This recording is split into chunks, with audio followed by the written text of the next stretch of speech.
That was fun, wasn't it? Welcome back to OurMFC. Woo! We love Middlesbrough Football Club, especially when they put in excellent performances, such as at Kenilworth Road against Luton Town, succumbing to a delightful 3-1 defeat. Yeah, I mean,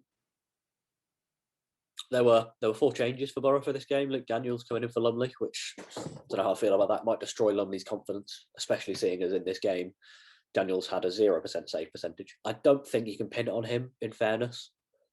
I think, well, particularly the Adebayo goal, which was the second one, I think he's unsighted, really, by one of the defenders sliding in front. The heading in from a corner, it takes a deflection off of, I think, Dyksdale, who turned away, which you could never do. I mean, I understand it.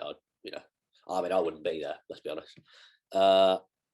And the third one it's a pretty nice finish from Cornick.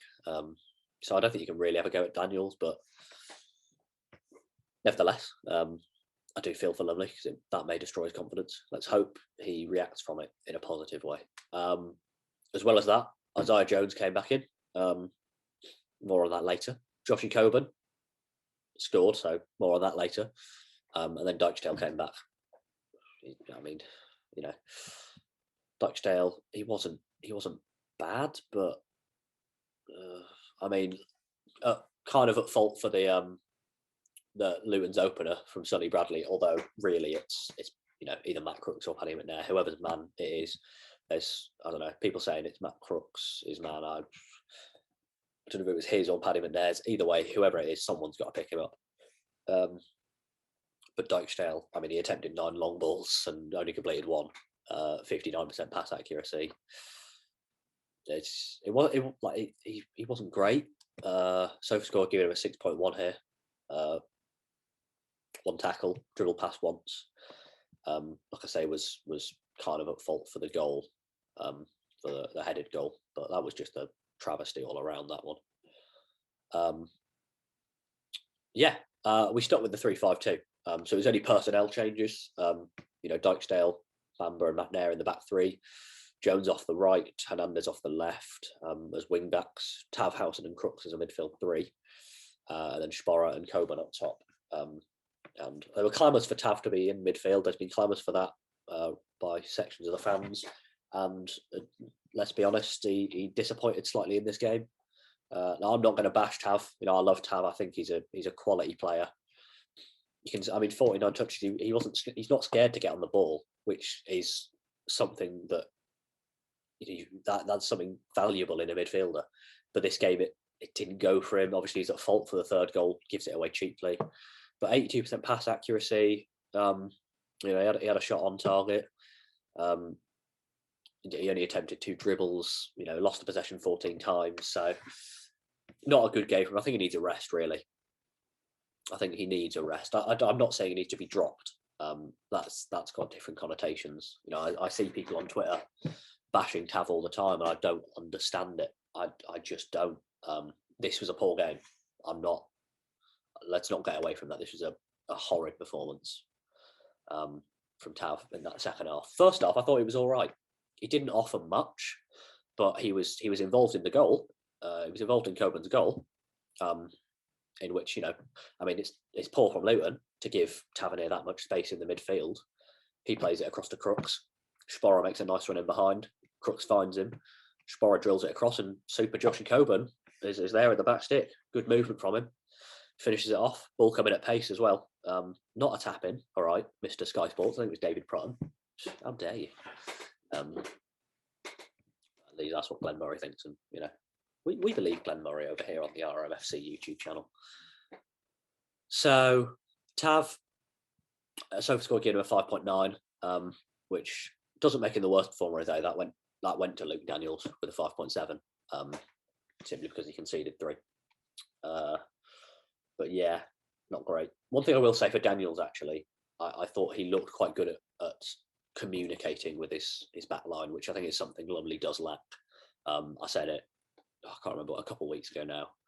I think that is something else. Lumley's a good shot stopper. He's shown it. He's got a blunder in him. Don't get me wrong, but he's shown he's a decent shot stopper. I'd like to see more communication from Lumley, which I saw from Daniels today. Not today, on Tuesday. I saw from Daniels on Tuesday, but yeah, he wasn't great. He was just same with Tav. Not good enough from Tav really, but I think I'm not going to bash him. He needs a rest. In fact, if we look, let's find Tav. Let me go. 1 second. There we go. Summary. Player stats. I mean, how many played? Tons of minutes.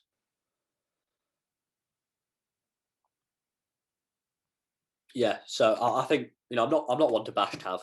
I've said it before. I think he's a quality player. He's still young. He's only 22 years of age. I think because he's been in the squad so long that people expect him to be, the hub of this team now. And yeah, he's just. I mean, to a point, he is the hub of this team. That end product is missing. That final ball, that inconsistency that you get with a young player. He's got 1 goal and 1 assist this season, but he's getting 2.7 shots a game. If we look at his defensive, 2.1 tackles a game. I mean, that is up there.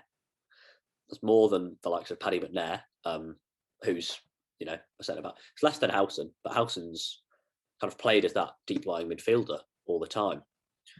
0.9 dribbles a game from Tav, which isn't loads, but it's one of the highest in the squad. In terms of offensively, if we look at him, key passes, he's top 1.9 a game. Hang on, this says 2 dribbles a game. Was the last one dribbled past? That dribbled past times a game. 1 sec. Okay, don't include that bit. So defensively, Tav this season 2.1 tackles a game. He's dribbled past 0.9 times a game, which is quite high in the team, but he's playing in a congested area a lot of the time. He is dribbled past 0.9 times a game, but a lot of the time he's playing out on that kind of right-hand side, up against, wing backs and full backs who, can use their, let's be honest, strength and greater pace than Tav probably has to burst past him. And then in terms of attacking wise, he's top of the team for shots per game, 2.7, top for key passes, 1.9, top for dribbles in 2. In terms of unsuccessful touches, he is second, 2.4, and he's dispossessed the most in the team. So yes, there is that, but he's trying things, and he's a young player. Okay, we can't expect him to be perfect yet. But I'm getting off topic. I've just seen too much Tav bashing that I'm not happy about.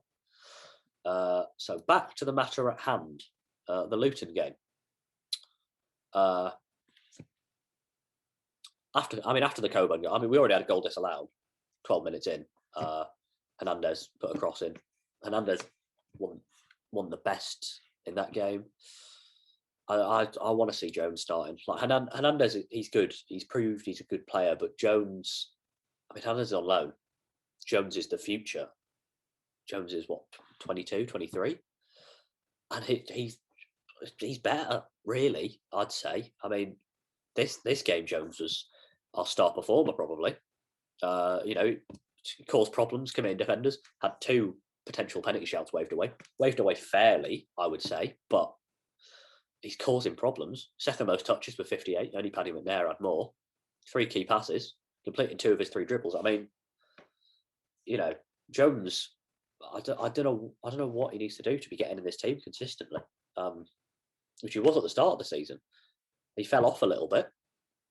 But he's a young player again.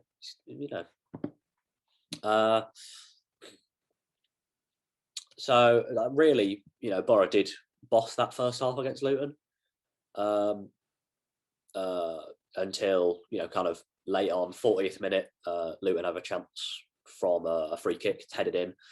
Cornick really should be scoring. It's headed back across to Cornick. He gets in. It's not the best defending to allow the Luton man to rise up and just head it back across. And thankfully, we weren't punished because Harry Cornick couldn't finish it. And then in added time in the first half, a long throw flicked on. Again, terrible defending, not getting the first ball. Thankfully, I think it was Bree and Adebayo getting in each other's way and couldn't hit it clearly, couldn't get a solid connection, and Howson hooked it away. And at half time, really, Boro were the better team. Playing on the floor was working. Hello, Neil, if you're listening. Play it on the floor, please. We've got good technical players. Stop lumping it long. How many long balls did we play? Just it might hurt me to look at this, but how many? We attempted 83 long balls. And how many did we complete? 18. That's a whopping 22%. I mean, why are we going to play long ball against Luton? Why? They got beefy centre-backs. Explain it to me, please. Oh, why is it in centimetres? They've got chunky centre-backs. Why are we going to try and play long ball against them? They're playing a 3 at the back. Let me find out. 185 cm in feet. Bosh. Yeah, they've got 3 big centre backs. The smallest of which is Cal Naismith at 6 foot. Whereas we're playing it long to Josh Coburn, who, in fairness, it's not telling me how tall he is. Josh Coburn, who seems decent in the air. Sporer, I mean, is it his game? He's pretty tall as well. He's about 6 foot, but is it his game? Not really. In terms of aerial duels, he attempted 8 and won 2. Coburn attempted 17, won 5. So clearly, long ball wasn't working and hasn't been working, as well as playing it on the floor. I don't understand it. But yeah, the final ball was still missing, which sounds familiar. Tav was at fault with that a few times, but as were many other players. I'm not digging Tav out for that. There was one particular moment on the 35th minute where Howson wins it back. Tav just has to feed it through to Sporer, and he messes up the pass, and that was poor. And as I've said, Tav had a poor game, but he's not a bad player. All right, shoot me for being right. All you want. Yeah, Luton had a few chances late in the half from set pieces, which something to keep an eye on. I wrote at half time. On to that. 57 minutes in, Sonny Bradley, unmarked, heads in from a corner. Corner's a set piece, by the way. Just, I'm not Houdini. I've got eyes. 3 minutes later, we get penned in. I believe it was from a free kick as well. Couldn't clear it. And Adebayo turns in the box and slots it home. 2 minutes later, Tav loses it very cheaply. I mean, I was watching this. I was just absolute travesty. Tav loses it. Cornick runs through and slots it home. I mean, conceding 3 in 5 minutes is an absolute. It's a disgrace, really. Let's be honest. Started off by horrendous set piece marking as per usual. We just have that in us. I don't know what it is. Heads just completely dropped at that point. I mean, we maybe pressure, maybe nerves. I don't think Luton played that well. We gifted them a goal, then had a few chances to clear it for the second goal, and then gifted them another one. I don't think Luton were that good. And in that first half, we could have had more. I strongly believe we could have got 2, possibly 3 of that. If we go in at half time 2-0 up, do we then collapse? Possibly. It is Boro, but I think it's unlikely. Who knows? We'll never know now. We just didn't. I mean, yeah, and then we just didn't look like scoring at all after that. Luton were just happy to sit in and take the win. And fair enough, you would be. Just a poor game. So That now means that we, from this season, have a 38% win percentage, 6 wins, 3 draws, 7 losses, just very mid-table. We're just a mid-table club. We are at the moment. I don't see that changing. You know, we lost. I mean, we were on a good run of form. I mean, against poor sides. Let's not forget that. But the 2-0 loss to Hull, poor last 6 games. But then we beat Peterborough 2-0. We beat Barnsley 2-0. We beat Cardiff 2-0, playing it on the floor. I mean, if we look at that Cardiff game, never mind, I can't. I'm not going to do that because I've already gone off track. But you know, and on the XG in these games as well, we deserve to be winning. Peterborough 2.03 to 0.21. Against Barnsley 1.98 to 1.22. Against Cardiff 2.55 to 0.9. And then what? In the Birmingham game, did we revert to type and play long ball? Let me check. In the Birmingham game, how many long balls? 61 long balls against Birmingham. What about Cardiff? Let me see. Against Cardiff,